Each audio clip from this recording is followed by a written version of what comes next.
अलग है, हमारा पार्टी अलग है। वो बीजेपी में भी फ्रॉम द बिगिनिंग तेलंगाना के लिए फेवर विल में है।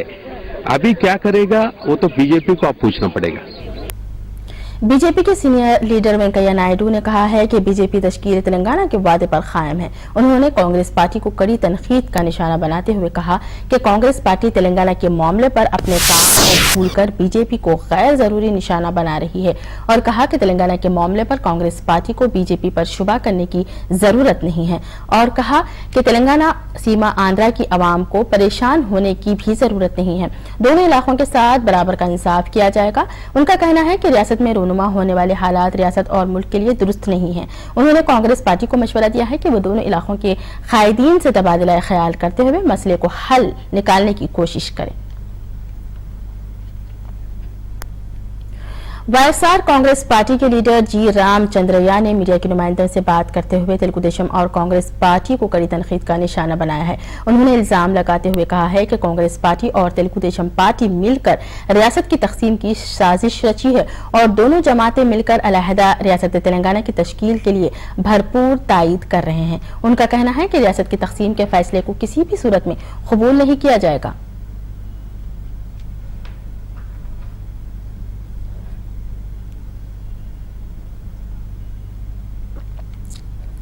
आईएसआरसीपी पार्टी ऑफिस में गाटू रामचंद्र राव जी जो पार्टी स्पोकमैन है बहुत गुस्से में थे। उन्होंने अपना सीधा कंप्लेन जो भी जितना भी ताना खींचा कांग्रेस पार्टी और सोनिया गांधी के ऊपर। उनका कहना है कि जो बिल पास हुआ है, जो बिल के ऊपर जो भी खामियां हैं वो किसी को कुछ लेना देना नहीं। कांग्रेस पार्टी और पार्लियामेंट के चरित्र के ऊपर भी उन्होंने सवाल उठाया। इतना ही नहीं, उन्होंने कहा है कि तेलुगु देशम पार्टी जो बहुत डिप्लोमेटिकली प्ले कर रहे हैं वो शायद ही जो पार्टी है उस पार्टी को उन्होंने खिचड़ी पार्टी बोल के भी डिक्लेरेशन दे दिए। इतना ही नहीं, उन्होंने ये तक कह डाला कि तेलुगु देशम पार्टी कुछ और नहीं है लेकिन कांग्रेस का एक ब्रांच ऑफिस है। मैं इंद्रानी सरकार, कैमरामैन समत के साथ मुंसिफ टीवी। हैदराबाद डेयरी में रुकते हैं एक और वक्फे के लिए। आप देखते रहिए हैदराबाद डेयरी मुंसिफ टीवी।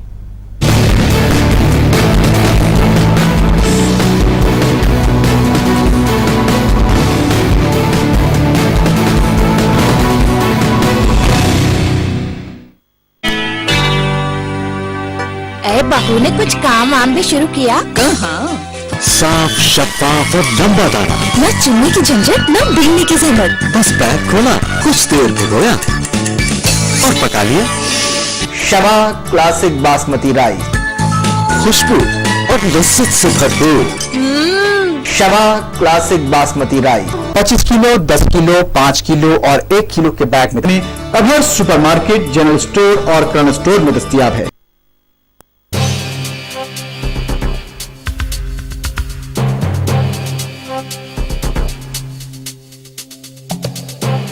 अजीब आवास योजना के अंतर्गत स्लम वासियों को मिलेगा अपना घर, अपनी जमीन पर अपना घर और मालिकाना हक। अरे छोड़ो, ये सुनते सुनते मैं बूढ़ा हो गया। ये देखो, अब जिएंगे सम्मान से, जिएंगे शान से। राजीव आवास योजना का सहारा है।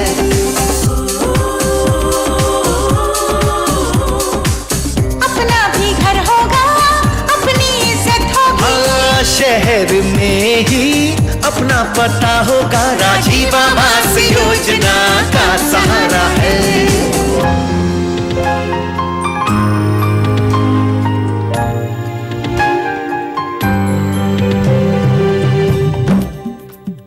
शहर से जुड़े अब रहेंगे हम, रोजी रोटी और मकान का होगा ये संगम। बच्चों की पाठशाला हो, भविष्य उनका उज्जवल हो। राजीव आवास योजना का सहारा है।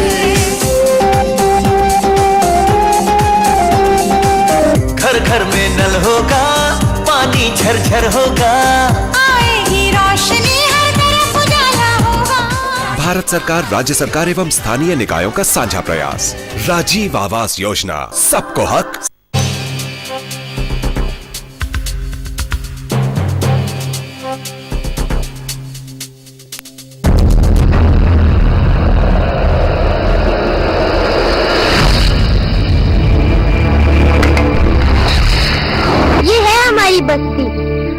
गंदी, बदबूदार, ना कोई सुख, ना कोई सुविधा।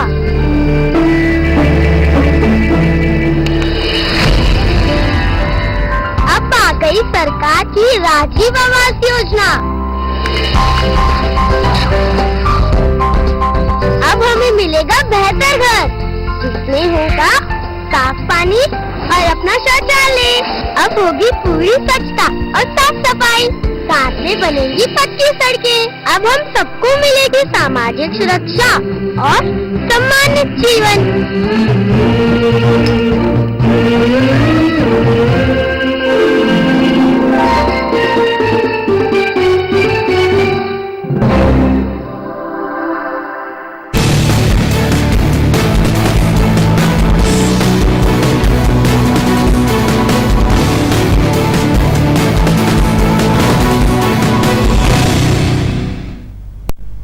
वक्फे के बाद आपका दोबारा इस्तकबाल करते हैं और अब नजर डालते हैं मजीद खबरों पर।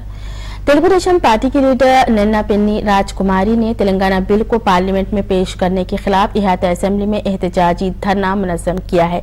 उन्होंने सदर जमहूरिया की जानिब से तेलंगाना बिल को पार्लियामेंट में पेश करने के लिए मंजूरी दिए जाने पर सख्त नाराजगी का इजहार किया और सदर जमहूरिया को वापस तेलंगाना बिल तलब करते हुए तेलंगाना बिल को मुस्तरद करने का मुतालिबा किया। उनका कहना है कि सदर जमहूरिया की जानिब से तेलंगाना बिल को मुस्तरद करने तक वो अपना एहतजाज जारी रखेंगी, चाहे उसके लिए उनकी जान ही क्यों ना देनी पड़े।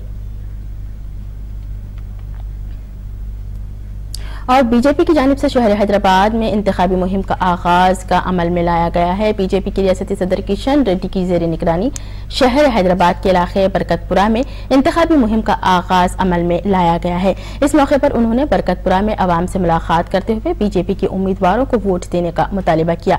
उन्होंने मीडिया के नुमाइंदों से बात करते हुए कहा कि बीजेपी मुल्क में बदउनवानी के खिलाफ इंतखाबात में हिस्सा ले रही है और बीजेपी की वजारत उस्मा के उम्मीदवार नरेंद्र मोदी को कामयाब बनाने पर बीजेपी की ज़ेरे क़यादत हुक्मरानी में मुल्क को तरक्की की तरफ गामजन किया जाएगा। उनका कहना है कि बीजेपी तेलंगाना की तश्कील के वादे पर कायम पार्लियामेंट में तेलंगाना बिल पेश करने पर बीजेपी तेलंगाना बिल की भरपूर तायीद करेगी।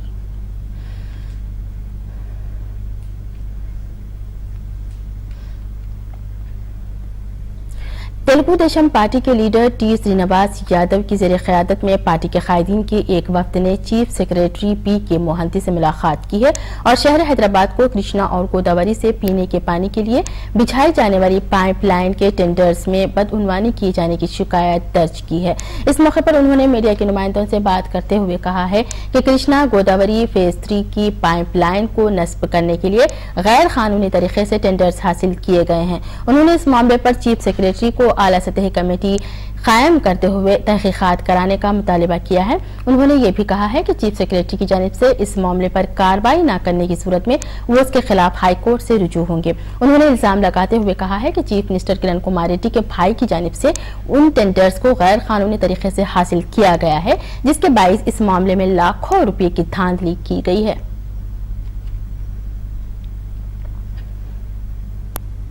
रियासती वजीर दानम नागेंद्र रेड्डी ने कहा है कि रियासत में सरकारी कॉन्ट्रैक्टर्स गैर कानूनी तरीके से अपनी खिदमात अंजाम दे रहे हैं और 100 रुपए के काम को 1000 रुपए के बिल पेश कर रहे हैं। इस तरह के कॉन्ट्रैक्टर्स की सख्त कार्रवाई करने का उन्होंने इंतबाह दिया है और कहा कि इस तरह की गैर कानूनी कार्रवाई में मुलविस कोई भी कायदीन उनके साथ सख्त से सख्त कार्रवाई की जाएगी और क्रिमिनल केस दर्ज करने से भी पीछे नहीं हटा जाएगा। उन्होंने प्राणहिता चवेला प्रोजेक्ट की तामीर के मामले पर बात करते हुए कहा है कि प्राणहिता चवेला प्रोजेक्ट की लागत तो तवक्कुआत से ज्यादा खर्च आयद हो रहा है। उसकी मुकम्मल जांच के बाद नए कॉन्ट्रैक्टर्स के हवाले करते हुए जल्द से जल्द मुकम्मल करने की कोशिश की जाएगी।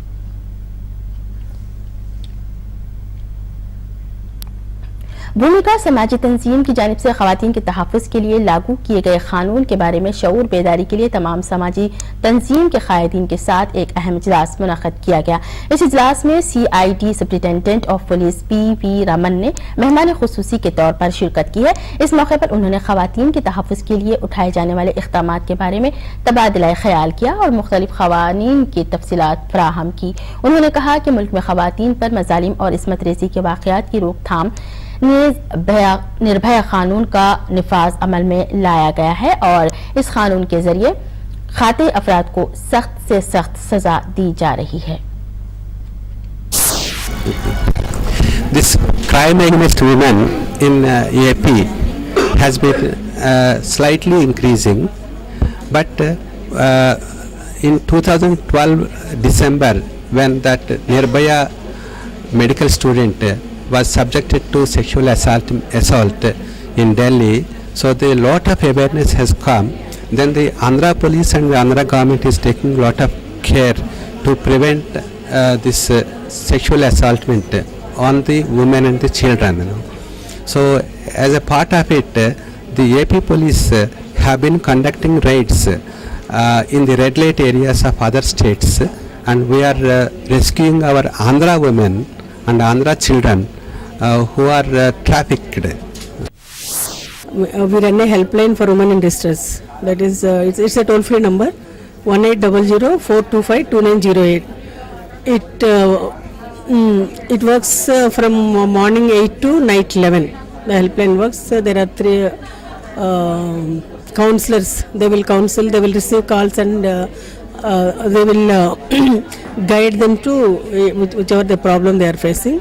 And about this meeting, we are organizing so many awareness programs regarding new acts. Whenever the new act came into force, we will organize these awareness. नाज़रीन, हैदराबाद स्टेट में फिलहाल इतना ही। ताज़ा तरीन खबरें लिए हम प्राइम टाइम में हाजिर होते हैं, तब तक के लिए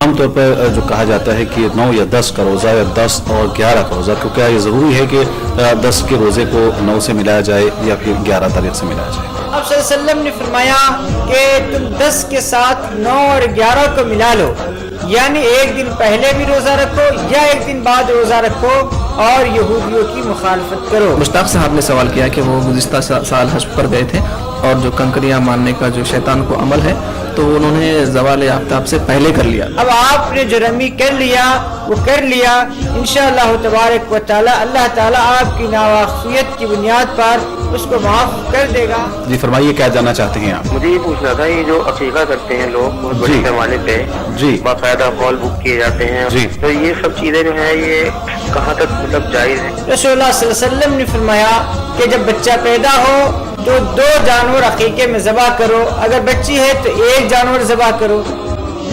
राह हिदायत बराह रास्त देखिए हफ्ता और इतवार रात 9:30 बजे सिर्फ मुनसिफ टीवी पर। जब मौसम बदलते हैं, जैसा कि बरसात होती है फिर या फिर सर्द मौसम आता है, तो इसमें हमें क्या ऐसे ग़िज़ाई एहतियात करनी चाहिए ताकि ये मर्ज़ हम तक ना पहुँच पाए? जिसको भी सर्दी खांसी आती है उसके पास एटलीस्ट 5 से 6 फुट डिस्टेंस उनसे रखना चाहिए बात करने के लिए। जो लोग भी बात करेंगे उनके मुंह के ऊपर उन्हें कपड़ा रखना चाहिए। उन लोगों ने एक अलग रूम में रहना चाहिए। जब तक हार्ट बराबर काम करता रहेगा हमारा पूरा बदन ठीक से काम करता रहेगा। अगर हमारा हार्ट कुछ मिनटों के लिए भी अगर रुक जाए तो हमारा शरीर का काम करना बंद हो जाता है। ओपन हार्ट सर्जरी है, कुछ लोगों के लिए वाल्व चेंज करना पड़ेगा। वाल्व अंदर वाल्व्स है, दिल का अंदर 4 कमरे हैं, कमरे से कमरे खून जाने के रास्ते पे डोर की तरह वाल्व है, एक ही तरह वो खोलना पड़ेगा, सो खून एक ही रास्ते पे जाएगा। टाइफाइड एक ऐसी बीमारी है जिसमें पेशेंट अच्छा हो जाता है लेकिन वो कैरियर की तरह कई साल तक अपने स्टूल में वो जरासीम निकलते रहते हैं। आपकी सेवा देखिए हफ्ता और इतवार दोपहर 1:30 बजे सिर्फ मुनसिफ टीवी पर। मुस्लिम पर्सन लॉ क्या है? देखिए, हिंदुस्तान में जितने भी क़वानीन हैं उसको सेकुलर क़वानीन हैं, तमाम शहरियों पर एक साथ लागू होते हैं, लेकिन बाज़ मजहबी क़वानीन ऐसे हैं जो सबके ऊपर एक साथ लागू नहीं हो सकते। तो जब ब्रिटिश इंडिया के दौर में जब ये कानून साजी हो रही थी तो उस वक्त हर मजहब उस वक्त जो कानून लागू होता था ब्रिटिश वाले एक से एक सेकुलर कानून बनाते जा रहे थे, लेकिन यहाँ के जो दीगर मज़ाहिब के लोग थे, हिंदू मुस्लिम सिख ईसाई क्रिश्चियन ईसू जितने लोग थे उन सबके लिए अलग मजहबी कानून के तहत उनको ये गुंजाइश दे दी गई कि उनके बिल्कुल शख्सी जो क़वानीन हैं उसके पर इसलिए उन्हीं का कानून लागू किया जाएगा और उसी के तहत फैसले भी दिए जाएंगे। बार काउंसिल का एक रूल है कि एज रिस्ट्रिक्शंस भी आ गया है, 5 ईयर्स के लिए उम्मीदवार जो है only 20 years, he should not be more than 20 years, 20 साल से ज्यादा नहीं रहना जी। और जो है 3 ईयर्स के लिए 30 साल से ज्यादा नहीं। हम देख रहे हैं कि मल्टीनेशनल कंपनीज हिंदुस्तान में आई हुई हैं, तो लॉ ग्रेजुएट्स के लिए एक LPO करके जॉब्स निकले हैं। ये LPO क्या होते हैं और इसमें किस तरीके से क्या क्या कौन इसमें एलिजिबल होते हैं? LPO ये इसके मायने होते हैं लीगल प्रोसेस आउटसोर्सिंग। जो लीगल फील्ड के बंदे होते हैं जैसे लॉयर्स वगैरह होते हैं, तो उनसे ये काम करवाया जाता है। Candidates are always in demand in India for this. Now, speaking about India, I'll talk about Hyderabad. This is a booming industry right now. जी। और इसके लिए you have to be a graduate. का जो मिसयूज हो रहा है, इसको लेकर के ह्यूमन राइट्स को अप्रोच हो सकते हैं। डिमांड ऑफ डाउरी, इसका इतना ज़्यादा मिसयूज हो रहा है कि हमने भी जब ह्यूमन राइट्स में थे तो हमने भी गवर्नमेंट को लिखा था, और अब शायद गवर्नमेंट इसको अमेंड करना चाह रही है और बेलेबल बनाना चाह रही है। वरना हो ये रहा है कि सास ससुरे जेठानी देवरानी तमाम पूरे जितने लोग हैं जी, उतने पूरे लोगों को वो जेल में बिठा दिया जाता है। लीगल पॉइंट्स लाइव हमारा ये खास प्रोग्राम देखिए हर जुमेरात और जुमा रात 9:30 बजे सिर्फ मुंसिफ टीवी पर। बॉलीवुड की दुनिया भी कभी खुशी कभी गम की तरह होती है, कभी दुश्मनी की खबरें तो कभी होती है दोस्ती की चर्चा, कभी फ्लॉप फिल्मों का गम तो कभी होता है हिट फिल्मों का जश्न, कभी फिल्म मिलने की खुशी तो कभी फिल्म छिन जाने का गम। बॉलीवुड की इन चटपटी खबरों को जानने के लिए देखिए ग्लैमर की खबरें हमारे साथ रोजाना शाम 6 बजे सिर्फ मुंसिफ टीवी पर।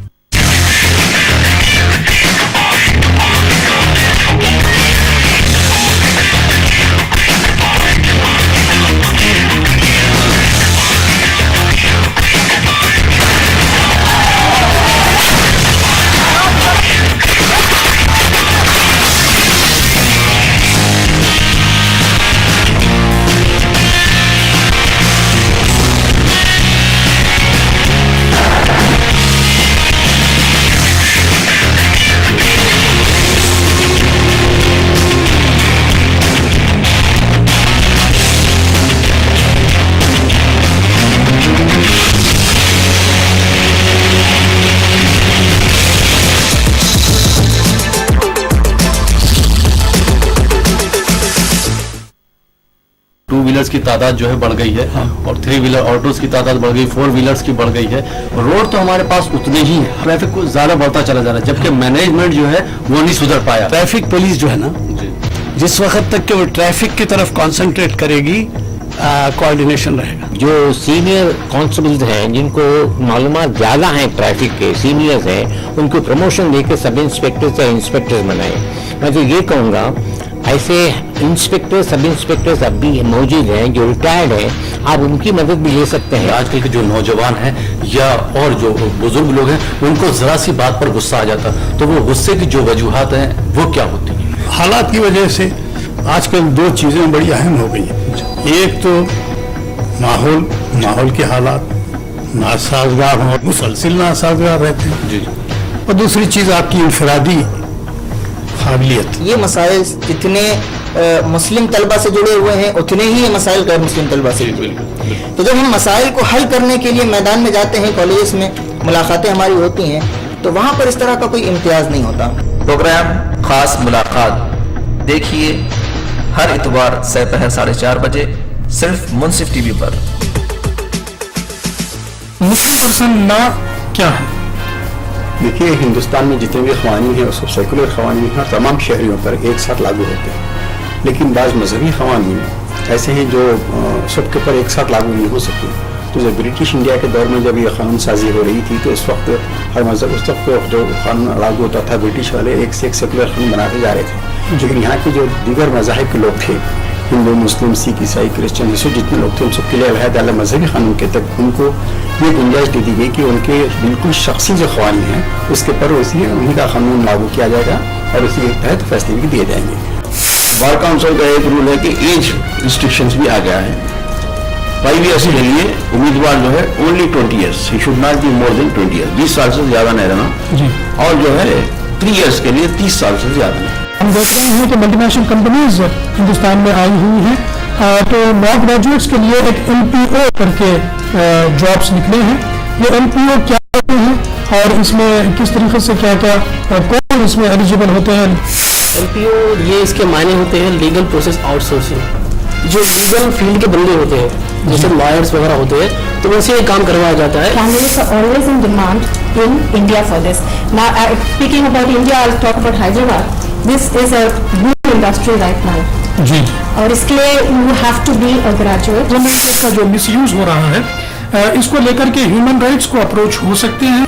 डिमांड ऑफ डाउरी, इसका इतना ज़्यादा मिसयूज हो रहा है कि हमने भी जब ह्यूमन राइट्स में थे तो हमने भी गवर्नमेंट को लिखा था, और अब शायद गवर्नमेंट इसको अमेंड करना चाह रही है और बेलेबल बनाना चाह रही है। वरना हो ये रहा है कि सास ससुरे जेठानी देवरानी तमाम पूरे जितने लोग हैं जी, उतने पूरे लोगों को वो जेल में बिठा दिया जाता है। लीगल पॉइंट्स लाइव हमारा यह खास प्रोग्राम देखिए हर जुमेरात और जुमा रात 9:30 बजे सिर्फ मुंसिफ टीवी पर। बॉलीवुड की दुनिया भी कभी खुशी कभी गम की तरह होती है, कभी दुश्मनी की खबरें तो कभी होती है दोस्ती की चर्चा, कभी फ्लॉप फिल्मों का गम तो कभी होता है हिट फिल्मों का जश्न, कभी फिल्म मिलने की खुशी तो कभी फिल्म छिन जाने का गम। बॉलीवुड की इन चटपटी खबरों को जानने के लिए देखिए ग्लैमर की खबरें हमारे साथ रोजाना शाम 6 बजे सिर्फ मुंसिफ टीवी पर। आप बताइए कि क्या करना चाहिए अगर औरत बाहर निकलती है तो वो अपने आप को महफूज नहीं समझती, तो क्या फिर उसके लिए क्या दूसरा रास्ता होगा? कानून बनाने के बाद भी हमको ये चाहिए कि समाजी तौर पर हम उस कानून की हिफाजत करें। हमारे पास होता ये है कि कानून बना लेते हैं और उसके बाद वो कानून कहीं और चला जाता है, हम जो चाहेंगे। रात का वक्त जो रहता है वो औरत का घर पे रहना ही बेहतर रहता है, और अगर वो घर से बाहर निकलती है तो वो उतनी महफूज नहीं रहती है। तो बेहतर यही है कि जहाँ तक मुमकिन हो सके इससे इज्तनाब किया जाए। औरत माँ को माँ का दर्जा दिया जाए, बीवी को बीवी का दर्जा, बहन को बहन का दर्जा, बेटी को बेटी का दर्जा, और हर मजहब में लिखा हुआ है कि औरत की रिस्पेक्ट की जाए। हम जब बच्चों की बात करते हैं और बच्चियों की बात करते हैं तो हम खुद ही कहते हैं कि बच्चियाँ लड़कों की निस्बत ज्यादा अच्छा पढ़ती हैं। इसकी वजह क्या है? आप भी जानती हैं, आप भी एक माँ है, मैं भी जानती हूँ, मैं भी एक माँ। महफिले खवातीन, देखिए हमारा ये प्रोग्राम पीर ता जुमा दोपहर 1:30 बजे सिर्फ मुंसिफ टीवी पर। जब मौसम बदलते हैं, जैसा कि बरसात होती है फिर या फिर सर्द मौसम आता है, तो इसमें हमें क्या ऐसा ग़िज़ाई एहतियात करनी चाहिए ताकि ये मर्ज़ हम तक ना पहुंच पाए? जिसको भी सर्दी खांसी आती है उसके पास एटलीस्ट 5 से 6 फुट डिस्टेंस उनसे रखना चाहिए बात करने के लिए। जो लोग भी बात करेंगे उनके मुंह के ऊपर उन्हें कपड़ा रखना चाहिए। उन लोगों ने एक अलग रूम में रहना चाहिए। जब तक हार्ट बराबर काम करता रहेगा हमारा पूरा बदन ठीक से काम करता रहेगा। अगर हमारा हार्ट कुछ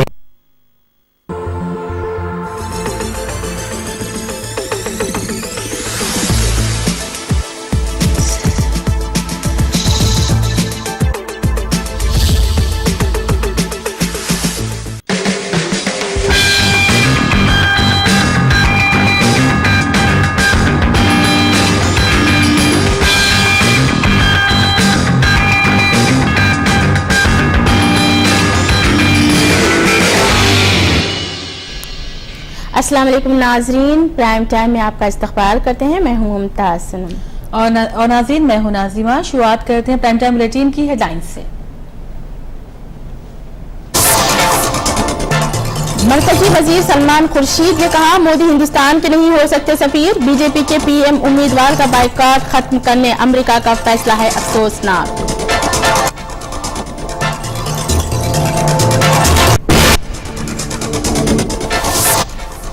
कांग्रेस ने अपनी पार्टी के चेयरखान को पार्लियामेंट से निकाल किया बाहर। तेलंगाना में फिर हंगामे के बाद लोकसभा इजलास कर दिया गया कल तक के लिए मुलतवी।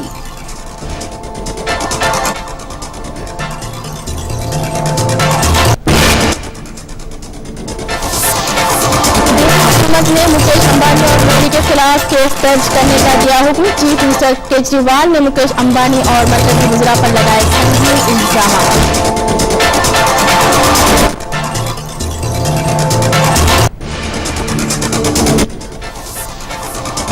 और अबूरी रेल बजट में एक नई ट्रेनों का हो सकता है ऐलान। इलेक्शन से पहले आवाम को लुभाने की हो रही है भरपूर कोशिश।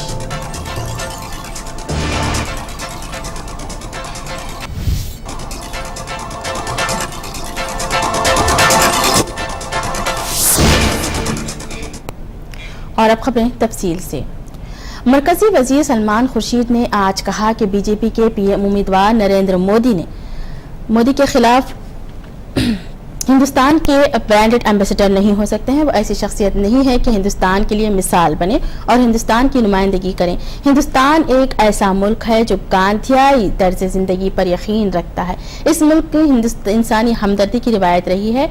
ये बदकिस्मती की बात है कि नरेंद्र मोदी की शख्सियत में इस तरह की कोई भी उसूल पाए नहीं जाते। उनका माजी दागदार रहा है। अफसोस की बात यह है कि इंसानी हुकूक पर लेक्चर देने वाला मुल्क अमेरिका अब मोदी से ताल्लुकात इस्तवार करने की कोशिश कर रहा है, जो कि बहुत बड़ा अलमिया है।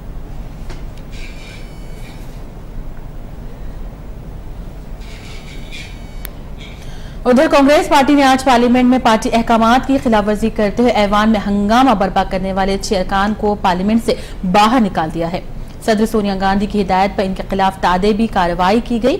आज सुबह लोकसभा इजलास के आगाज के 15 मिनट बाद ही ऐवान की कार्रवाई को 1 घंटे के लिए मुलतवी करना पड़ा था और 1 घंटे के बाद जब इजलास का दोबारा आगाज हुआ, इस दौरान लोकसभा में हंगामा आराई देखी गई। सीएम आंध्रा के अरकान पार्लियामेंट ने आंध्रा प्रदेश बचाओ का नारा बुलंद करते हुए स्पीकर पोडियम के करीब पहुंच गए। इसी दौरान लोकसभा स्पीकर मीरा कुमार ने चंद बिलों को लोकसभा में पेश किया। बाद लोकसभा की कार्रवाई को कल तक के लिए मुलतवी कर दिया गया।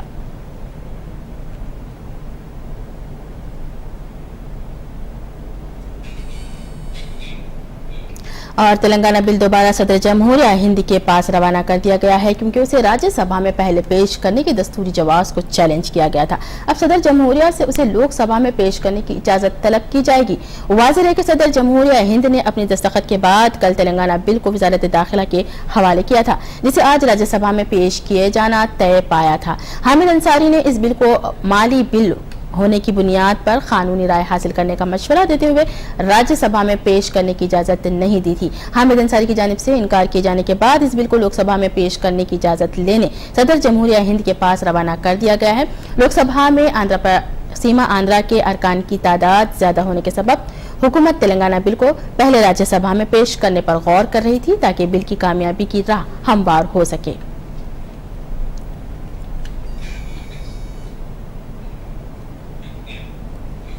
दिल्ली के चीफ मिनिस्टर अरविंद केजरीवाल ने रिलायंस इंडस्ट्रीज पर इल्जाम आयद किए हैं। केजरीवाल ने एक प्रेस कॉन्फ्रेंस में इल्जाम लगाया है कि रिलायंस इंडस्ट्रीज ने तेल और गैस की पैदावार में काफी बदउनवानियां की हैं। उन्होंने कहा है कि मुकेश अंबानी ने दिल्ली के लिए गैस की कीमत में इजाफा करने मरकजी वजीर तेल वीरप्पा मोइली के साथ साजबाज की है।